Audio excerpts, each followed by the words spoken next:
तैयार हैं हम? यही बात हम कर रहे थे ब्रेक से पहले और अब भी हम इसी पर ही जाएंगे कि आखिर किस तरीके के इंतजाम प्रशासन ने हमारे इलाके में किए हैं, क्योंकि स्थिति जो है अब वो बिगड़ने में देर नहीं है। क्योंकि कुछ इलाकों की हमने बात की थी जहां पर प्रशासन ने बारिश से निपटने के लिए या भारी बारिश या बाढ़ से निपटने के लिए कोई इंतजाम नहीं किए। चलिए अब बात 12 जिले की कर लेते हैं, वहां के हाल जान लेते हैं, क्योंकि आज नदी में बहने से 2 जनों की वहां मौत हो गई। बताया जा रहा है कि एक अज्ञात व्यक्ति घड़ावली नदी के बीच फंसा था। इसकी जानकारी प्रशासन को मिलने के बाद प्रशासन और ग्रामीणों की मदद से इसे निकालने के लिए रस्सी डालकर रेस्क्यू किया जा रहा था, लेकिन उसे बाहर निकालते उससे पहले ही युवक की रस्सी हाथ से छूट गई और तेज बहाव में युवक बह गया। दूर तक तो युवक लोगों को बहता दिखा, लेकिन आगे चलकर डूबकर वे लापता हो गया, जिसकी तलाश के लिए पुलिस विभाग अब जुटा हुआ है, लेकिन अभी तक इसका पता नहीं चल पाया। दूसरा मामला अगर हम देखें तो 12 जिले के ही समरानिया कस्बे का है। यहाँ पर स्कूल का शिक्षक बाइक के साथ नदी में बह गया, जिसकी मौत हो गई और उसके शव को फिलहाल बाहर निकाल लिया गया है। और कमोबेश इसी तरह के हालात जो है वो अभी भी बने हुए हैं। कभी भी कोई बड़ी अनहोनी यहाँ पर हो सकती है, लेकिन प्रशासन के किस तरीके के इंतजाम है वो इन मामलों से ही समझ में आ जाता है। देख सकते हैं किस तरीके से यहाँ पर सड़कें जो है वो टूट चुकी हैं, पानी किस तरीके से बह रहा है। एक शिक्षक जो था वो बाइक के साथ ही बह गया, फिलहाल उसे बाहर निकाल लिया गया। तो वहीं 2 लोग जो है इस बारिश के पानी में डूब गए, लेकिन उनमें से एक को बचाया गया और एक अभी भी लापता बताया जा रहा है। तो समरानिया कस्बे के सामने एक दूसरा मामला सामने आया। इस तरीके के मामले और भी आगे बढ़ सकते हैं, लेकिन प्रशासन जो है पूरे तरीके से यहाँ पर नाकाम ही साबित हो रहा है। उसकी लापरवाही यहाँ पर नजर आ रही है।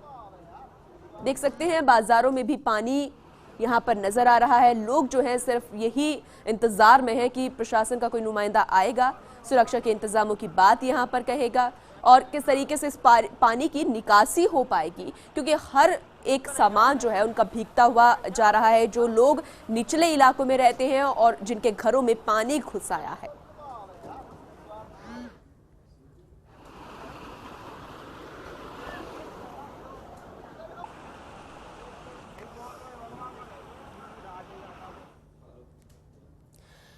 तो वहीं अब बात करें राजधानी के चौमू की, तो यहां पर सोमवार को एक बार फिर चौमू उपखंड में जमकर बारिश हुई। बारिश से कई निचले इलाकों में पानी भर गया। स्थानीय रावण गेट, जलदाय विभाग, तहसील परिसर और नगरपालिका में बारिश का पानी भर गया, जिसे देर रात तक वाहन रिंग रिंग कर चलते रहे। तेज बारिश के बाद सामूद पर्वत से निकलने वाले नदी नालों में उफान आ गया। कई मार्गों पर तो कई घंटों तक वाहन निकल ही नहीं पाए। इलाके में 42 मिलीमीटर जो है बारिश रिकॉर्ड की गई है। और अभी किस तरीके के हालात हैं देख सकते हैं। ऐसा लग रहा है जैसे कोई झरना यहाँ पर बह रहा है और पानी झरझर करता हुआ इस तरीके से ही निचले इलाकों में जा रहा है। जहाँ पर लोग निचले इलाकों में रहते हैं उनका जीना जो है वो दुश्वार हो चुका है इस पानी से। आखिर करे तो क्या करे। लगातार सोमवार को यहाँ पर जमकर बारिश हुई थी, आज भी यहाँ के कुछ कुछ इलाकों में तेज बारिश हुई। फिलहाल किस तरीके का नजारा है वो आप देख सकते हैं। लोग डरे सहमे सिर्फ इसी उम्मीद के साथ खड़े हैं कि कब इस भयावह स्थिति से छुटकारा मिलेगा। लंबे समय से इंतजार था मानसून का, लेकिन अब वो जब वो बरस रहा है तो सिर्फ आफत के साथ बरस रहा है, मुसीबत के साथ बरस रहा है। और सुरक्षा के दावों की जो पोल खुलती हुई नजर आ रही है जो प्रशासन ने की थी। हर साल इस तरीके की स्थिति बनती है, लेकिन उसके बाद भी प्रशासन हर बार नाकाम ही साबित होता है।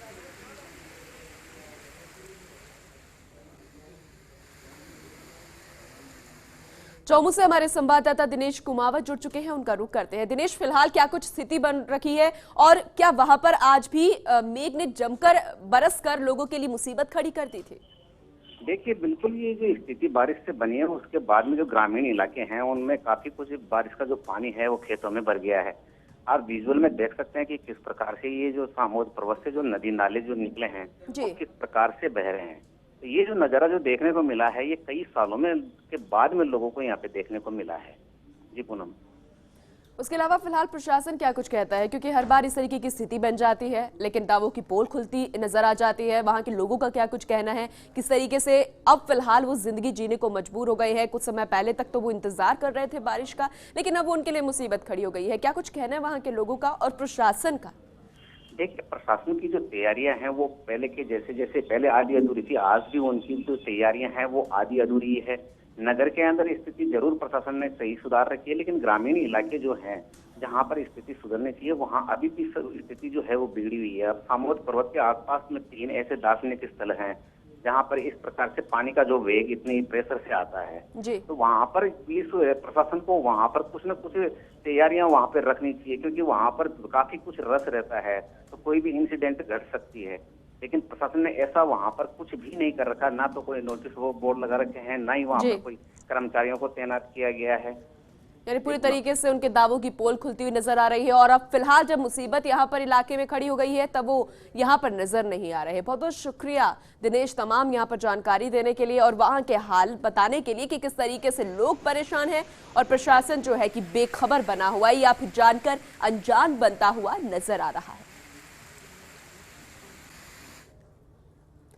चलिए बात जरा अजमेर जिले की भी कर लेते हैं। यहाँ पर ब्यावर शहर में सोमवार शाम को बदरा जमकर बरसे। मानसून की अच्छी खासी बारिश ने शहर के लोगों को उमस और गर्मी से काफी राहत दी। कभी तेज तो कभी हल्की बौछारों ने शहर को जमकर भिगोया। राहत के साथ बारिश आफत भी लेकर आई। जी हां, शहर के अंदरूनी इलाकों में कई जगह नाले बंद हो जाने के कारण पानी सड़कों पर आ गया, जिसके कारण जगह जगह गंदगी फैल गई है। तस्वीरें आपको दिखा रहे हैं, ये वो इलाका है जो कि यहाँ पर ज्यादातर लोगों की भीड़ रहती है। भारी भरकम वाहन यहाँ से गुजरते हैं और लोग भी यहाँ से जाते हैं। ये वो सड़क हम आपको बता रहे हैं, लेकिन फिलहाल ये दरिया बनती हुई नजर आ रही है, एक नदी जैसी ये फिलहाल लग रही है, क्योंकि यहाँ का पानी जो है पूरे तरीके से भर चुका है। कई दुकानों में भी पानी आ गया, लेकिन कोई निकासी की व्यवस्था यहाँ पर नहीं है। कुल मिलाकर यही कहेंगे कि यहाँ पर भी प्रशासन जो है इंतजामों के मामले में पूरे तरीके से नाकाम साबित हुआ है। तो एक लंबा इंतजार यहाँ पर जरूर किया जा रहा था कि मॉनसून की कब आवक यहाँ पर होगी, कब मॉनसून आएगा, लेकिन जब आया तो मौसम जरूर सुहावना हुआ। गर्मी से जरूर यहाँ पर राहत मिली, उमस से छुटकारा मिला, लेकिन जो मुसीबत साथ में लेकर आया है शायद लोगों ने इस बार सोचा नहीं था। यही सोचा होगा कि शायद इस बार प्रशासन ने जो दावे किए थे वो दावे यहाँ पर जरूर साबित होंगे, लेकिन पूरे तरीके से इनकी पोल खुलती हुई नजर आ रही है।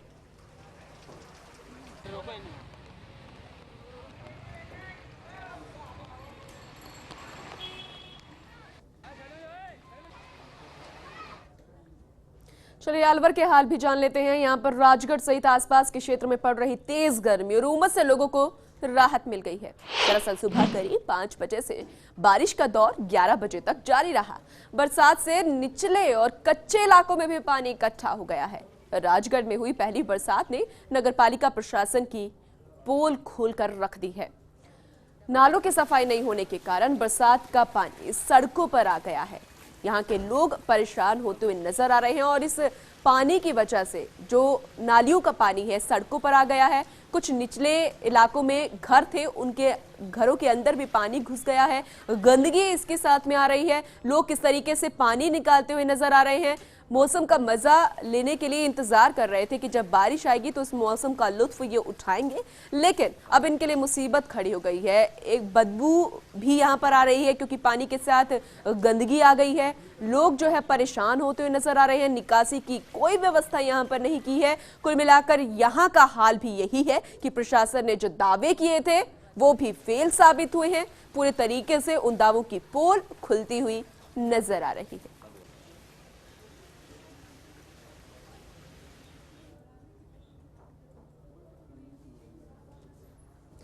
कुछ इलाके ऐसे भी हैं, कमोबेश वहां के हालात भी कुछ इस तरीके के बने हुए हैं।